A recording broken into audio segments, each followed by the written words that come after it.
नमस्कार विद्यार्थी मित्रांनो, स्वागत आहे तुमचा तुमच्या यूट्यूब चॅनल प्रवेश SSC मध्ये। उम्मीद करतो विद्यार्थी मित्रांनो तुम्ही सगळे बढिया असाल।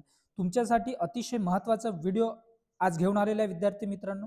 पोलीस भरती 2025 चा असणार आहे। नवीन GR प्रसिद्ध झालेले आहे। ज्या विद्यार्थ्यांनी डबल अर्ज केलेला आहे त्यांच्याकडून हमी पत्र लिहून घेत आहेत। नाहीतर जर तुम्ही हमी पत्र दिलं नाही तर तुमचं फॉर्म जे आहे ते कॅन्सल होईल विद्यार्थी मित्रांनो। तुम्ही जर दोन्ही फॉर्म भरले असतील ते दोन्ही फॉर्म तुमचे कॅन्सल होतील।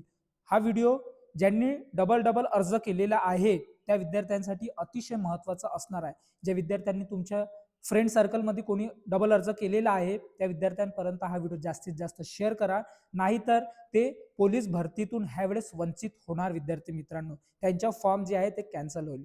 मी तुम्हाला याचे जे हमीपत्र प्रसिद्ध झालेले आहे, जे GR प्रसिद्ध झाले आहे ते दाखवतोय तुम्हाला कशा प्रकारचं तुम्हाला फॉर्मॅट आलेला आहे।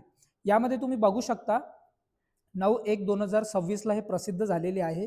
सन 2024-25 पोलीस भरतीमध्ये एकापेक्षा जास्त आवेदन अर्ज सादर केलेल्या उमेदवारांकडून हमीपत्र लिहून घेण्याबाबत हे महत्त्वाचं आहे। मी तुम्हाला वाचून दाखवतो। उपरोक्त संदर्भ विषयान्वये सन 2024-25 पोलीस शिपाई भरतीमधील जाहिरातीमध्ये एकाच पदासाठी एकच आवेदन अर्ज करण्याबाबतची अट नमूद असतानाही काही उमेदवारांनी त्यांच्या वैयक्तिक माहितीमध्ये बदल करून एकाच पदासाठी विविध घटकात एकापेक्षा जास्त आवेदन अर्ज सादर केल्याचा निदर्शनास आले आहे। पोलीस शिपाई भरती सन 2024-25 मध्ये एकाच पदासाठी विविध घटकात एकापेक्षा जास्त आवेदन अर्ज सादर केलेल्या उमेदवारांची नावे खालीलप्रमाणे आहे।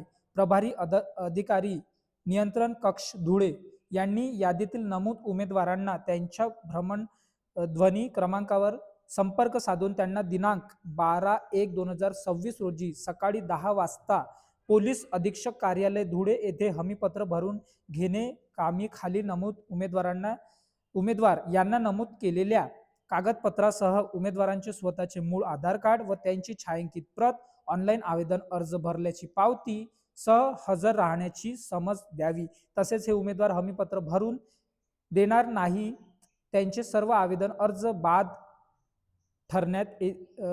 ठरविण्यात येतील बाबत देखील उमेदवारास समज देण्यात यावी व संबंधित उमेदवारास समज दिलेबाबत त्याबाबत नोंद घेण्यात यावी व त्याबाबतची पूर्तता अहवाल या कार्यालयास सादर करावा।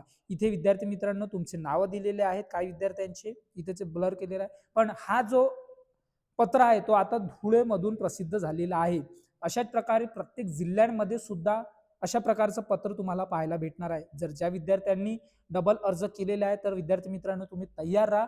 तुम्हाला पण असं नोटीस येईल, तुम्हाला मेल येईल, ते तुम्ही वारंवार चेक करत राहा। तुम्हाला मेसेज सुद्धा येतील असं त्यांनी सांगितले आहे। म्हणून तुम्ही ऍक्टिव्ह राहा, तुमच्या मोबाईलवर ऍक्टिव्ह राहा, तुम्हाला मेसेज तिथं चेक करत राहा आणि त्याचबरोबर तुम्ही तुमचा मेल सुद्धा चेक करत राहा।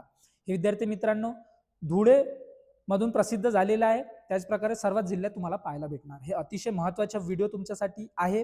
ज्या विद्यार्थ्यांनी डबल अर्ज केलाय त्यांच्यापर्यंत हा व्हिडिओ जास्तीत जास्त शेअर करा। अशाच प्रकारच्या अपडेटसाठी तुम्ही आपल्या चॅनलला सबस्क्राइब करा, व्हिडिओला लाईक करा, शेअर करा, कमेंट करा आणि बेल आयकॉन सुद्धा प्रेस करा। आपण भेटूया नंतरच्या व्हिडिओमध्ये। Thanks for watching. जय हिंद, जय भारत, जय महाराष्ट्र।